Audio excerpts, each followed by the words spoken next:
Attention, you're listening to The Todd Huff Show, America's home for conservative, not bitter talk and education.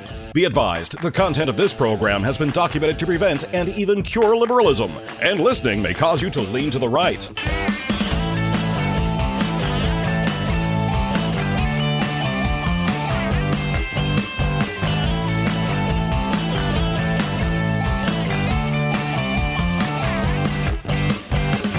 And now, coming to you from the Full Suite Wealth Studios, here's your conservative but not bitter host, Todd Huff.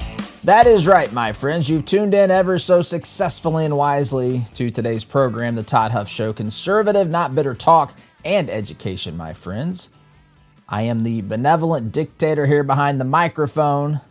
Just kidding, having a little bit of fun with that, but friends, it's good to be here today. Two things today that I want to get to. First, this first segment, I want to address something that came up that honestly slipped underneath my radar yesterday during our interview with Shelby Campbell, who's running for Congress in Michigan's 13th district. And it's got me to thinking about she made a comment that I didn't know what she was talking about, and I'll explain when we get to it. So I want to talk about that. And then in the second segment, it kind of segues nicely because we're going to talk about some of these things that are false about conservatives, things that are false about Trump. And we're going to have Eric Trump on. He's written a book that's going to be released here in about a week called Under Siege.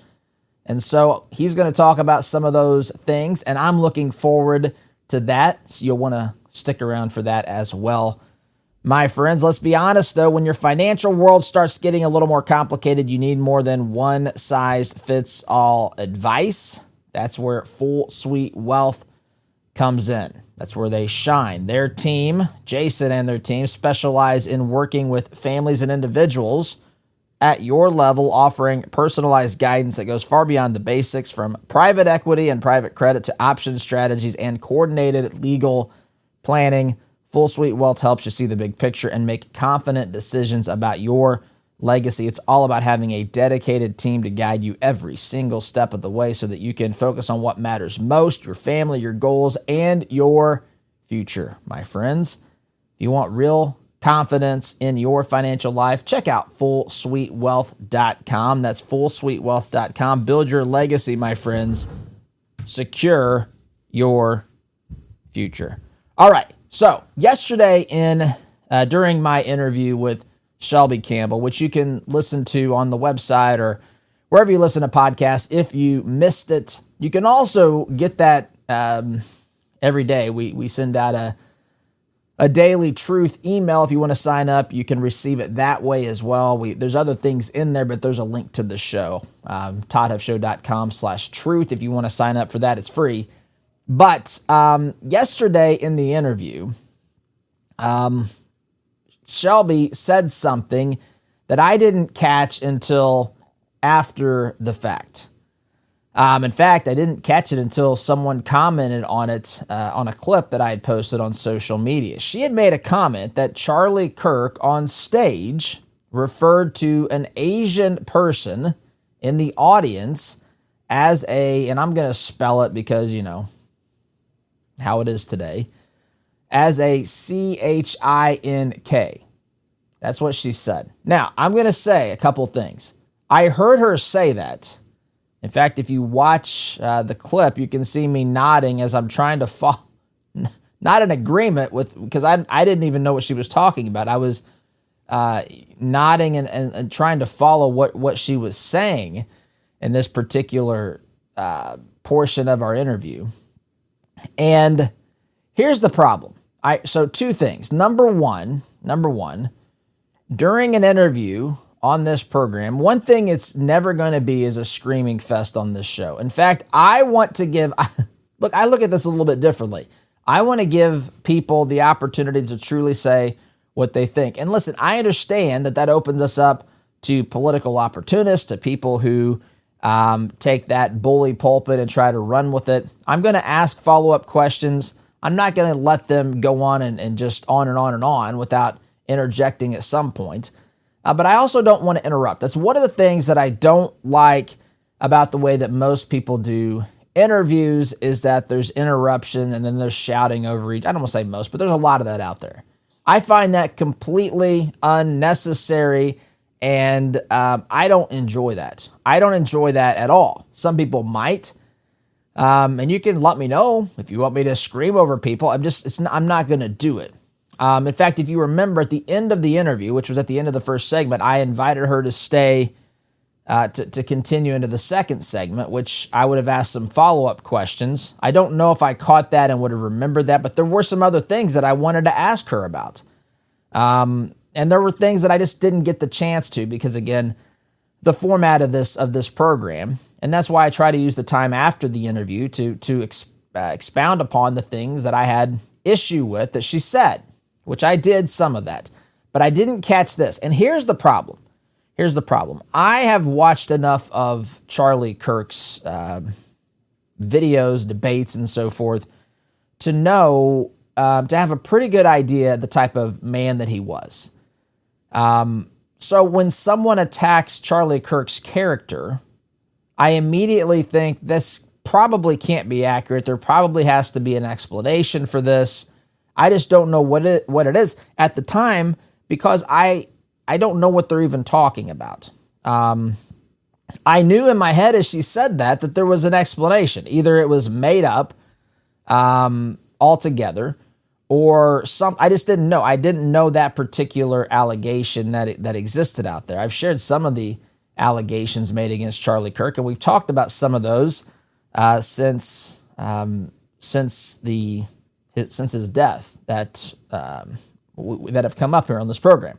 But I didn't know about that one.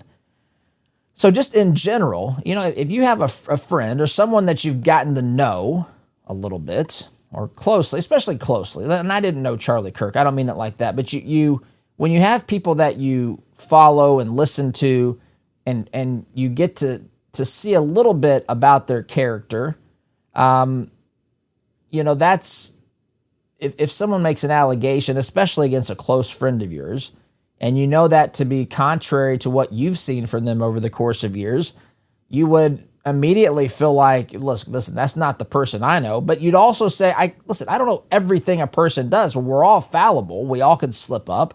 There's probably, chances are, a good explanation for what you're saying. Maybe you're just chasing rumors, spreading lies. I mean, I don't know. There's a bazillion possible explanations. But you can't specifically respond because it's the first time you've heard of it and you weren't there.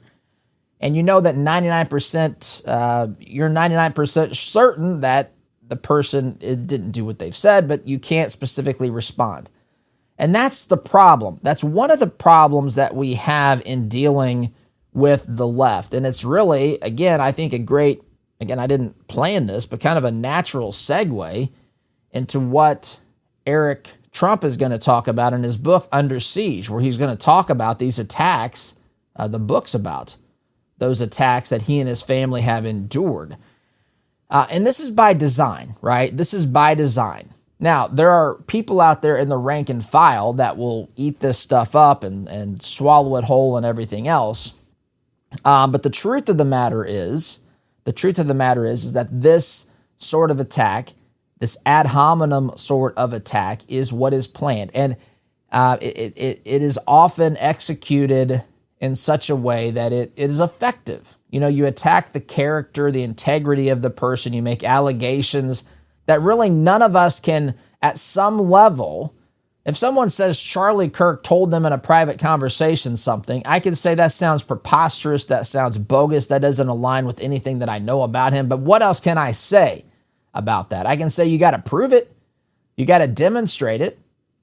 You got to have some evidence for this. And I go back to, I think about biblical passages on these things, right?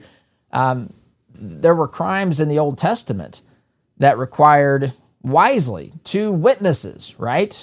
And there's a passage in, I think, the book of Proverbs, and I'm paraphrasing here, but it basically says the first to present their case in court sounds right until the defense speaks, right? And you think, oh, well, maybe there's explanations for these things, but they don't want that. They don't want context. They don't want to have any understanding of nuance, they do this intentionally.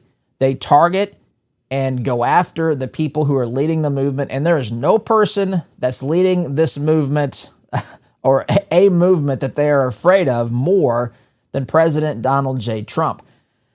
And so they know that if they attack his character, if they malign him, and then they look at people, man, I thought you were a good person. How can you support a guy that did this, that, and the other, right? And then they start listing things, but they create a list that's so long it's humanly impossible to respond to everything. In fact, that's the design. They want you to think, right? I remember in Trump's first term, I haven't seen this in his second term. I'm sure it exists. But there was a thing that kept track, supposedly, of Trump's lies. And it would have some outrageous number of lies. And I'm not going to say that Trump has never told a lie, that anybody has not ever told a lie. That's not the point here. But the point of what they're doing is to weaponize that. They want to weaponize your integrity, the integrity of Americans against them. And they want to come out with these bombastic claims that say, well, the president lied 10,387 times or whatever silly number it is. And then you, in your mind, know that there's no way that you could even possibly address that. That is by design. They don't want it about the content. They don't want to go through this case by case. They just want to say, gee whiz, Todd, 10,387. Don't you think that there's something to it? Right? It's similar to the fallacy that says, the fallacy that's an appeal to authority, where you say, hey, the experts say this. They don't make the case in an argument, in a debate. They simply say the rationale, the reason that I'm presenting this argument and I'm arguing for this is because the experts told me. Well, why did the experts conclude that? What evidence did they base their conclusions upon? It turns out, my friends, these things matter quite a bit, but they don't want to get into the nuts and bolts. I want to go through some of these false and distorted narratives about Trump, about conservatives, and this, again, is a segue to this conversation we're going to have with Eric Trump, but also ties in yesterday's conversation I had with Shelby Campbell, where she made the claim that Charlie Kirk said that, which I said earlier, from the debate stage, and he didn't. You know what Charlie Kirk actually said? The clip is when Charlie Kirk is talking with Cenk Uygur of the Young Turks, and he says the word jank. And she says he's calling an Asian person a CHINK, and that is not accurate. That's not accurate. So this tactic, and I don't know if Shelby knows this. I don't know if she just subscribes to a website, gets daily email alerts of the offensive things said by people that she doesn't agree with, that she can talk about during podcast interviews. I don't know. Maybe she knows he didn't say that. Listen, I don't want to say that about her, but it's possible. She either knows or she doesn't know. But either way, she's promoting something that's false. And there's a whole lot more than that is false. It's being said about conservatives, about Trump. Most of these, I think all the ones I'm going to list here are about Trump. I've put together a couple lists. There might be one that's not Trump related, but I think all of these are. So the first is the 34 felony convictions. This is something that's said by people on the left. And again, it's similar to what I just said. They'll say, well, Todd, he's got 34 felony convictions. I mean, they can't all be wrong. I mean, 33, at what point? Conviction number 35, would that have swayed you to believe this guy's a troublemaker and a criminal? But the truth is that it's one act of falsifying records that was charged 34 different times. So it's one crime. And by the way, it's a misdemeanor. It's a misdemeanor unless it can be tied to directly to a criminal act. And so what they did was, the prosecution, they said that this misdemeanor, one misdemeanor that was on 34, that they could charge 34 times, 34 sheets of paper, so to speak. They said that was designed to basically undermine our democracy and interfere with elections because he was trying to silence Stormy Daniels. And so they said that that would have been a felony. That's the underlying felony that they're trying to hide. And so the misdemeanor charge becomes a felony. But the problem is they never charged or alleged legally that a felony was committed. They didn't prove that in court. They just stated it, and here we are. It's completely bogus, but they'll say that's the talking point is for the superficial. The talking point is for those who lack understanding. 34 felony convictions. But context and nuance and details about that matter. Trump-Russia collusion. The Mueller report found no criminal conspiracy. They say that Trump told people to inject bleach. He did not do that. He asked a question during one of those press conferences during COVID. He didn't suggest injecting bleach. Some could say it might have been a clumsy question or whatever, but again, he was asking about things that could potentially be done to stop the spread of the virus, and he told absolutely zero people to inject bleach, but that's a common talking point. He called immigrants rapists. That's what they say. They say that Trump believes if you immigrated into this country, you're a rapist. By the way, if you ask the average leftist what they think about the average man, they'll tell you, some of them will tell you that all men are rapists to some level, or most men. Just making stuff up out of the clear blue sky. But Trump did not call all immigrants rapists. In fact, he said that some illegal immigrants are good people. And they are. I understand. I made this clear. I understand why people would want to come to this country. I don't understand from the left's perspective why anybody would want to come to the country that they say that we live in. The hellhole that they describe, this country that's hanging in the balance because Trump is president, and some of the ridiculous, atrocious things they've said, I don't understand why people would want to come to that country. But that's not the country, fortunately, we live in. That's the country they want for their delusional worldview and their delusional brand of politics. Trump's been accused of saying, well, that there were very fine people on both sides in the Charlottesville neo-Nazi protests. However, if you listen to the full clip, what Trump was talking about, again, nuance and context matters. It absolutely does. The underlying issue of that, of what was happening in Charlottesville was the fact that there were people who wanted to take down Confederate statues, Confederate memorials, and those that did not. And Trump was saying there were good people on both sides. That brought in the neo-Nazis. Trump explicitly condemned the white supremacists. And he said in that same exact clip, probably 10 seconds later, they, referring to the white supremacists, should be condemned totally.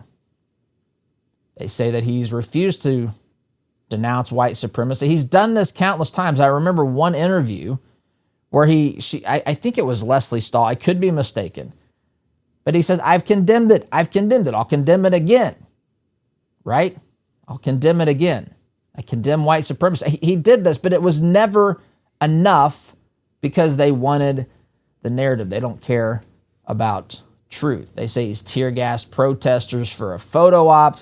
Inspector General's report found that Trump did not order that. They said Trump said that COVID was a hoax.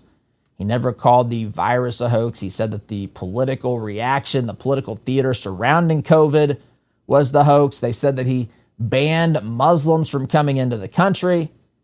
He did not do that. He targeted specific countries that were linked to terrorism that are Muslim majority countries, but there were plenty of Muslim majority countries that were not impacted by the so-called Muslim travel ban. Trump, what else here? They said that he's called U.S. soldiers suckers and losers. That's an anonymous source. That's one of the favorite sources for the radical left. Anonymous source, and it was denied by over 20 named officials. So you got 20 people with names. One of those, I believe, was John Bolton, who's no fan of Trump. 20 sources who actually gave their name said that didn't happen. One anonymous source said that it did. And suddenly, The left, of course, you know who the left believes, the one anonymous source. Again, anonymous leaks talking about Trump wanting to nuke hurricanes. He also said, he did say this, but again, the left doesn't get humor, hyperbole, they don't want to when it's Trump speaking. Trump said that he could shoot somebody on Fifth Avenue and they would still support him. He was, of course, exaggerating, expressing the amount of loyalty people in America have toward him. And he has a lot of loyalty because people have seen him actually do what he said he's going to do as it pertains to border security, as it pertains to taxes. What has he done that he said he's not going to do? Or what is he, let me say it this way, what has he promised that he's not done? Now, there's certainly things that he said he's going to accomplish that he's not gotten to, that he's not succeeded in yet, the end of the Ukraine-Russia war, that sort of stuff. But the policies that he's pursuing are absolutely in line with what he said he's going to do. The left wants to be literal when Trump's being figurative. When Trump's being literal, they want to be figurative. They just want to misrepresent what he says. And I could go on and on and on about that, but I don't have a lot of time to do that. My friends, MyPillow has a 3-in-1 sale, their biggest 3-in-1 sale ever. They've got a limited edition product, a back-in-stock special, and a closeout deal that you're not going to find anywhere else. MyPillow bed sheets, regular $119.98, now $29.88. My towels are back in stock. You can get a 6-piece towel set for only $39.98. That's $30 off the standard retail price. And for the first time only, they've got their limited edition premium MyPillows made with Giza cotton and a designer gusset. Kings starting at $19.98, queens at $17.98. MyPillow.com, promo code Todd is how you can get your hands on those specials. MyPillow.com, promo code Todd. I glance at the clock here. I see I'm down to just less than a minute before we take a break. I'm just going to stop here and say to you after the break, Eric Trump will be calling in and joining us. We'll be talking about his book, Under Siege. Looking forward to this. Kind of, I guess, dovetailing and segueing with some of the things we've talked about here, some of the attacks, the misrepresentations of truth, the brutality of attacks that have been levied against Trump, President Trump, and his family. We'll get into that on the other side of the break, my friends. Sit tight. You're listening to Conservative Not Bitter Talk. I'm your host, Todd Huff. Back in just a minute.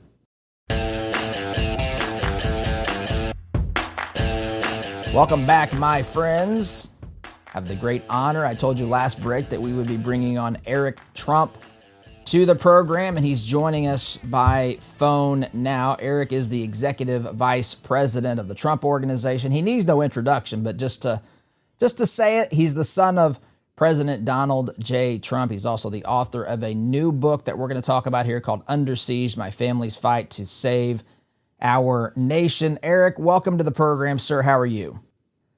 I'm doing well, my friend. It's great to be on. Yeah, we had some technical problems here. I think we got them fixed there. So, Eric, it's good to have you here. So, as someone that watches this from afar, your dad, your family, but your dad in particular, has a strength and a resolve that is inspirational to millions of people. And I don't think the average American has the slightest idea what that pressure feels like that he's dealing with, the attacks that he gets. So paint a picture for us. What's it actually like for your father, for you, for your family to live like, as you put it, under siege? Well, Todd, honestly, it's why I fought by my father. The guy's a total inspiration to me. I've life working for him, obviously, in the company now, working alongside him and obviously seeing him in government, but he's never cowered to anybody in his life. I mean, he went 2016 election and just was honest. There's this tarnished honesty that my father had. He didn't politically correct. He wasn't one of these candidates that you see every single day that sound bites in a mirror over and over. They come across as inauthentic and to read right through them. People loved him. I mean, he went out there. He politically incorrect. He said what was on everybody's mind cower to the mainstream media. He didn't cower to social. He said what was in his, and people adored him for that. And it's why, we found ourselves under siege, right? It attacked us the way they did. He certainly, as he flicked the hornet's nest over and over and over. And it's one of the reasons they lashed out the way they did.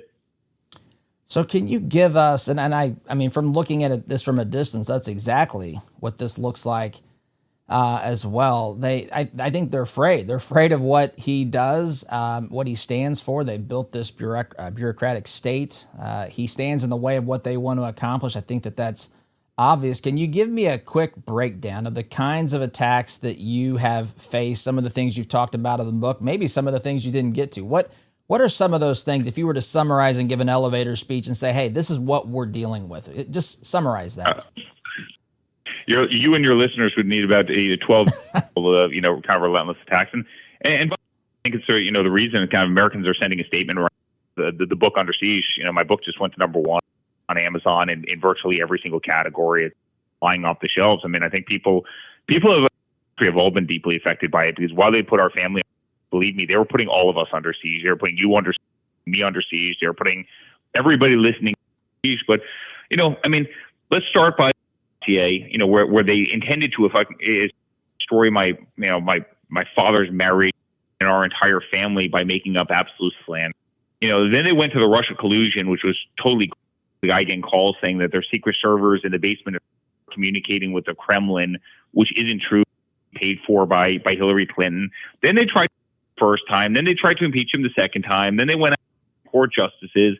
Then they weaponized every and district attorney in the country, whether it's in Fulton County, Annie Willis and her boyfriend, as you remember, or is in New York City, it was in Washington, D.C., or is Jack special counsel, or is Robert Mueller. Then off of Instagram and Facebook and Twitter, the subpoenaed person in American history, for doing nothing wrong, as a guy who's never gotten so much as a traffic hit. Then they gag ordered him. They put him in a courthouse across the nation, 91 felonies. When that didn't work, they tried to take my father off the ballot in Colorado, to take him off the ballot, in Maine. They went after us every single day. Then they deplatformed us as a company. I dealt with all of that. None of that worked. They tried to kill my father in Butler first time. Then they tried to kill him 8 weeks later in Palm Beach, Florida. Then they just tried to kill Charlie Kirk. I mean, go on for hours and hours and hours. There's dozens of instances, but they did everything they could to destroy my father, our family, us, all the people who believe in Make America Great Again, all the people that are fighting for the American flag, our Constitution, freedom of religion, freedom of speech, family values, military, not letting countries around the world take advantage of, not losing our economy and our entire way of, to China, not ceding the #1 spot. They couldn't handle the fact that we were fighting for right, truth, and good. And we made them all irrelevant. We made media irrelevant. We made the rhino politicians. We disrupted their little power ecosystem.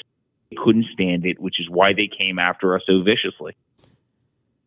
Yeah, and you've summarized that very well, because some of those things I'd forgotten about, and I talk about this stuff every single day. What do you wish that the haters, there are people that are just going to hate you, your father, me, conservatives. I'm a tiny little guy here in Indiana. I'm called atrocious things on social media all the time by the left. You've seen infinitely worse than that. So not everybody's going to be swayed, but what do you wish the people that are just genuinely confused and misunderstand your father, what do you wish that they understood more about him, the man who's behind those headlines? First, I wish those people, leftist friends, or at least the reasonable ones, right? Because the unreasonable wouldn't, but at least the reasonable ones. I wish they read the book. I wish they read the first half of the book, and just with an of what was done and by who and for, and regardless of political ideology, just think it right. Read Under Siege and tell me whether or not you think that's right. Those games are right to be played in the United States of America, trying to imprison people for no reason whatsoever. You're willing to write dirty dossiers, that are just fictional to try and destroy people's character and lives, surprise, to try and influence elections. again, subpoena people's family members over and over. We probably, Todd, we probably spent $400 million family, protecting ourselves from vicious attacks, zero truth to them, but, all because they wanted to politically. And my father's the greatest guy in the world. I love him to death. He's the world. I mean, the guy is the one. I mean, I think, what would I want people to understand? That Donald Trump is the one person who didn't need this shit. Barack Obama was a community organizer. Now the guy lives in Martha's Vineyard, absolute fortune. Like Donald Trump does not need this job. He does not. We needed this whole thing like a hole in the head. We wanted to go in there and save a country deeply in decline by totally incompetent people, including Joe Biden, who couldn't get through a sentence without stuttering, and an auto pen that was working overtime, probably directed by these lunatic woke 22-year-old staffers somewhere in the White House, furthering American agendas around the world. It was insane to do this. He could have been in Mar-a-Lago. He could have been enjoying life with his grandkids. He could have every day. He could have been running one of the biggest real estate business empires, and yet he stepped into the line of fire to save this nation. He was in a courthouse every, on wooden pews, all because he loves this country. Nothing out of this fight. He's gotten, in fact, the fight's out of him, and I think people, I would hope that our Republicans and conservatives and moderately intelligent people I wish a lot of people on the other side, could realize, again, he's doing this not for himself. He's doing this for betterment of a nation he loves. Well, we appreciate what he's done. Millions of people appreciate what he's doing. What needs to happen next? Not just for you, and we just have a couple minutes here, but for this country, Eric. What's the next step? Well, everything that he's doing, we have to be responsible for the world. We have to remain the number one superpower of the world. We have to remain the reserve currency. We have to remain the language of the world. And there are a lot of bad actors, a lot of harm done to us, and we can't be used. We can't be, the world's piggy bank. We have to mind our own social business. But beyond that, I think on a domestic standpoint, we have to restore family. We have to restore faith. We have to restore, society. We have to stop the criminals. I find it hugely ironic that people, when my father wants to go in and get rid of crime in Chicago, are pushing back at him, when you've already seen how effective it can be in Washington, D.C. I mean, Washington, D.C. went in place to having zero crime in a 12-day period of time after they arrest 17 people. And so, listen, we've got to focus on our society. We've got to focus on values. We've got to focus on things. We've got to make sure that the United States of America always remains number one. Absolutely. So you've written this book. Where can folks pick it up? Eric, how can they get their hands on this? On Amazon. Everybody's buying it on Amazon. Let's send a statement to the other side. It will be the best book you've read in a very, very, very long time. Send it to your liberal cousin. Hopefully has an open mind. I think it's going to open a lot of minds. And listen, I think it's going to rub a lot of the media, and they deserve to be rubbed the wrong way. It's certainly going to raise eyebrows for many. It's exactly what needs to happen. But I put my heart and soul into it. As I said before, I went to number one and put on Amazon and send a statement to all the people on the radical left, to all of us, every one of us listening to this right now. And it's been an honor to work on it, and I put my heart and soul into it, and extremely proud of it. Well, we appreciate what you do. That's Eric Trump, of course, son of President Trump, executive vice president of the Trump Organization, and, of course, author of this book, Under Siege. Folks, get that book at Amazon. We'll put a link on the website as well. You're listening here to Conservative Not Bitter Talk. I'm your host, Todd Huff. Back in just a minute.